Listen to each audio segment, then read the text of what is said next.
제가 취준생일 때부터 용장님을 구독을 했던 것 같은데 취준생분들이 보시기에도 굉장히 도움을 많이 받을 수 있는 컨텐츠들이 많은 용장 취업연구소 구독과 좋아요 많이 부탁드리겠습니다. 네, 안녕하세요. 용장취업연구소 용장입니다. 자, 오늘은 회로 설계 직무 현직자를 모시고 인터뷰를 하게 되었습니다. 아무래도 회로 설계 직무의 어떤 정보를 접하시기가 좀 어려울 텐데 귀한 분 모셨으니까 이번 영상 끝까지 시청해 주시면 좋겠고요.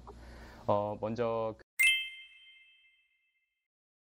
네, 안녕하세요. 저는 학사 삼성전자 DS 회로 설계 직군에 합격한 닉네임 루피덕후입니다. 저는 대학생 인턴으로 합격해서 전환 면접을 거쳐서 최종 합격하였습니다. 저의 스펙 인서울 중하위권 4년제를 졸업했고 전체 학점은 4.1, 전공 학점은 4.25입니다. 네.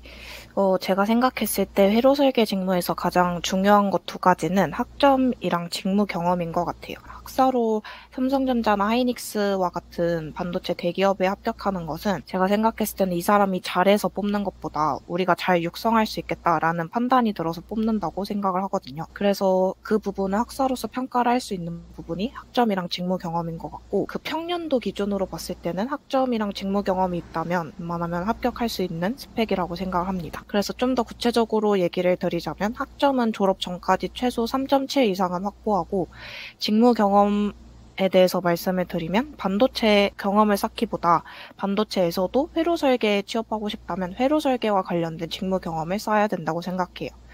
그래서 그 직무 경험이 될 수 있는 부분이 연구실에 들어가서 학부연구생 경험을 쌓는다든지 아니면 졸업작품으로 회로 설계와 관련된 프로젝트를 진행해본다든지 아니면 설계 대회에 나간다든지 여러 가지가 있을 수 있고 중요한 거는 이런 거를 했다라고 제출하기보다 여기에서 어떤 과정이 있었고 어떤 결과가 있었고 어떤 시행착오가 있었는지를 많이 기록해둬서 나중에 자소서나 면접 과정에서 생각을 하기보다 이때 기록했던 거를 바탕으로 스토리라인을 만드는 게 중요하다고 생각을 해요. 그리고 이제 그 다음 질문으로 실제로 주변에 근무하시는 분들의 학점이라든지 학벌이라든지 아니면은 직무 관련 경험 같은 스펙이 궁금합니다. 제가 인턴 경험을 한 거랑 현업으로 들어가서 본 거를 토대로 말씀을 드리자면 삼성전자 회로 설계 직군에 한해서 말씀드리면 학벌은 굉장히 다양한 편인 것 같아요. 그 중에서도 조금 흔하게 느껴지는 부분은 특히 그 삼성 계약학과가 있는 성대나 경북대 출신들이 조금 많은 편이긴 하지만 그거 아니더라도 인서울 상위권부터 하위권, 직업고까지 굉장히 다양한 편이라고 생각이 들었어요. 코로나 세대 이후로부터는 학점 인플레가 조금 심해지면서 최근에 들어오는 친구들 를 봤을 때 학점은 4가 안 넘는 친구들이 없었던 것 같아요. 또 직무 경험을 말씀드리자면 대부분은 학부 연구생 경험이 있었던 것 같고 그 부분을 토대로 자기가 뭐 아날로그를 하고 싶다, 디지털을 하고 싶다 이 부분이 명확한 친구들이 굉장히 많았던 편이었던 것 같고 그 부분에 비해서 저는 인턴으로 입사를 했다고 했잖아요. 인턴을 지원했을 때는 특별한 학부 연구생이나 뭐 졸업작품 경험이 없었어서 저는 그 부분에서 다른 친구들에 비해서 메리트를 쌓기 위해서 선배들한테 멘토링을 굉장히 많이 받았던 것 같아요. 그 다음 질문으로 회로 설계 직무로 입사하게 되면 실제로 회사에서 어떤 일을 하는지 좀 간단하게 소개해 주시겠어요? 네, 학부에서 회로 설계 직군을 준비한다고 생각을 했을 때 크게 아날로그, 디지털 회로 설계만 떠올리잖아요. 왜냐면 학부 커리큘럼이 뭐 아날로그 직접 회로, 디지털 시스템 설계 이런 것들을 주로 가르치는 걸로 알고 있는데 그게 메인인 것은 맞지만 실제 일을 하다 보면 회로 설계의 내세부 직군이 엄청 많아요. 그래서 코어 회로 설계도 있고 페리 회로 설계, 뭐 검증하는 분, 평가, 레이아웃 등도 굉장히 많은 편이고 회로 설계에서 전체적인 플로우를 말씀드리자면 분별로 목표하는 스펙이 있어요. 뭐 타겟 주파수는 어느 정도 되고 전류나 그런 파워 소모량은 어느 정도 되는지 면적 이런 거에 대해서 목표 스펙이 있는데 그런 스펙을 받아서 그에 걸맞는 설계를 진행을 하고 그 기능을 검증하고 또 그거를 공정단에 넘기기 전에 피지컬 디자인으로 변환하는 레이아웃 과정을 거쳐서 최종적으로는 공정단에 넘기는 플로우를 갖고 있어요.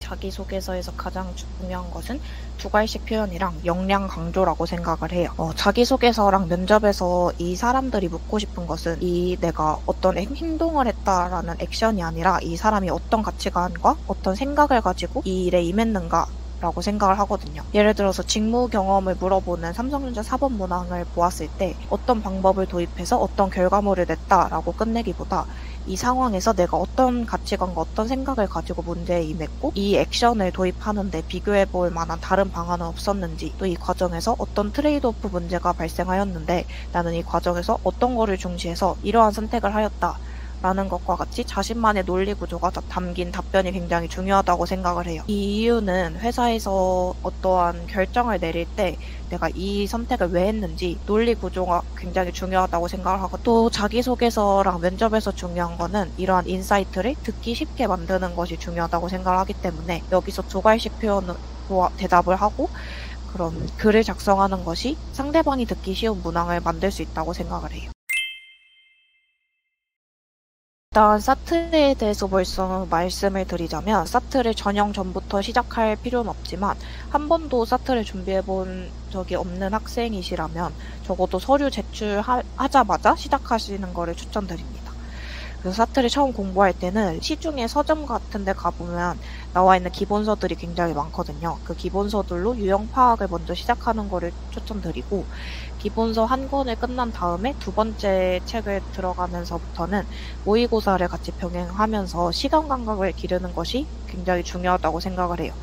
개인적으로는 사트를 많이 푸는 것도 물론 중요하겠지만 정답률도 굉장히 중요하다고 생각하는 사람으로서 여러 문제 풀이 전략을 통해서 버릴 건 버리고 맞춰야 할 것은 확실히 맞추는 게 중요하다고 생각을 해요. 그래서 이런 자기소개서랑 사트 팁은 제가 블로그에 굉장히 상세하게 기록을 해두었는데, 특히 자기소개서 같은 경우에는 한 번도 써본 적이 없거나 첨삭을 받을 분이 없다 하시는 분들께 크몽에서 제가 첨삭 서비스 같은 것도 진행하고 있으니까 많이 도움이 될 거라고 생각을 합니다. 저는 공채 지원자들이랑 조금 다르게 인턴 면접이랑 전환 면접 총 2번을 봤는데요. 인턴 면접 때는 저도 그랬고 인턴 동기들도 그랬고 4학년 1학기를 다니는 학생들을 대상으로 진행이 되다 보니까 직무 경험보다는 이 사람이 학교 생활을 성실히 했는지, 이 사람의 인성을 좀 더 검증하고자 하는 질문들을 많이 받았던 것 같아요. 그래서 제가 느끼기에는 4학년 1학기 이제 막 다니고 있는 친구들에게 크게 대단한 직무 경험을 바라는 건 아니라고 생각을 하거든요. 그래서 공채 지원자들보다는 당연히 직무 경험이 딸리겠지만 잘할 수 있다라는 마인드, 그래서 귀엽게 봐주십시오라는 마인드를 마지막 한마디나 아니면 평소에도 되게 눈빛 초롱초롱 하면서 이렇게 보여줄 수 있게 모의 면접을 통해서 많이 연습을 하면서 체화시켰던 것 같아요. 그리고 전환 면접을 말씀드리자면, 공채 면접에는 직무 면접이랑 임원 면접이 있는 걸로 알고 있는데, 전환 면접은 면접 하나로 진행이 되고 PPT를 준비해서 그를 통해 발표를 하고 질문을 받는 형식으로 진행되다 보니까 저는 회사 생활에서 했던 프로젝트 내용, 그다음에 좋았던 점을 계속 말씀드리면서 이 회사에 정말 다시 오고 싶어요 라는 뉘앙스를 풍기도록 많이 준비했던 것 같아요. 그래서 그 예를 하나 드리면서 말씀드리자면, 전환 면접에서 제가 회로 설계 직군에 입사를 하게 되더라도 그 안에 세부 직무들이 굉장히 많거든요. 그래서 그 세부 직무를 다시 하고 싶은지, 아니면 다시 안 하고 싶으면 왜 안 하고 싶은지, 본인이 희망하는 커리어 패스가 무엇인지, 그리고 예를 들어서 그 세부 직무에서 일을 했을 때 부족하다고 느낀 부분은 무엇이었는지, 그리고 하반기 때 인턴이 7, 8월에 진행이 되다 보니까 전환 면접까지 11월까지 시간이 좀 있거든요. 그래서 그때 따로 공부했던 내용이 있는지 이 부분을 물어보셨던 것 같아요.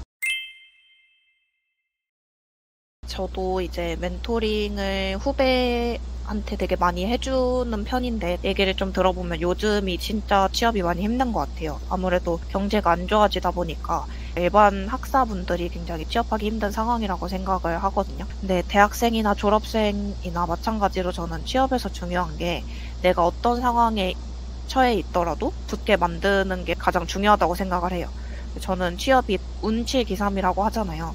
그만큼 운이 되게 중요한 부분인데, 저는 아까도 말씀드렸다시피 다른 친구들에 비해서 직무 경험이 부족한 편이었어요. 저희 학교에서 지원을 안 해줬던 부분이 있어서 그런 것도 있는데, 그만큼 저는 자기소개서나 사트 면접은 웬만한 공채 친구들보다도 열심히 준비했던 편인 것 같아요. 솔직히 그렇게까지 안 해도 붙을 수 있는데, 취준생 입장에선 제가 열심히 했더라도 붙을지 안 붙을지 모르잖아요. 그리고 열심히 했더라도 서류에서 떨어지면은 아무런 의미가 없어요. 그리고 또 면접에서 떨어져도 내가 면접까지 간 사람이 아니라 그냥 떨어진 사람이 되다 보니까 아무 의미가 없거든요. 저는 그 붙을 확률을 높이고자 되게 현직자도 많이 찾아보고 유튜브나 요즘은 되게 건너 많이 알아볼 수 있거든요. 그래서 회사 공부도 열심히 하고 인성적인 뭐 면접도 되게 열심히 준비하고 그래서 그렇게 붙을 확률을 높이고자 열심히 준비했던 것 같아요. 그래서 요즘에는 뭐 크몽이나 블로그, 뭐 유튜브 같이 본인이 인적 네트워크가 없더라도 인터넷을 통해서 빠르게 연결될 수 있다는 부분이 장점인 것 같으니까 그 부분을 적극적으로 활용하셔서 꼭 원하는 기업에 한 번에 취업하셨으면 좋겠습니다.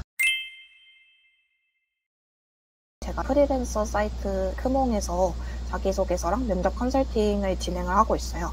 저도 여러분들과 같이 인적 네트워크가 없는 상황에서 자기소개서나 면접을 하는데 굉장히 고생했던 사람으로서 저도 멘토링을 여러 해보면서 느낀 노하우들을 전수를 해드리고 있고, 먼저 자기소개서 컨설팅 같은 경우에는 어떤 회사를 지원을 하더라도 도전 정신이나 그런 그 기업의 지원 동기, 뭐 직무 경험 같은 경우 모두 다 물어보고 있기 때문에 그 부분에 대해서 경험 정리와 자기소개서 첨삭 서비스를 동시에 제공해드리고 있고요.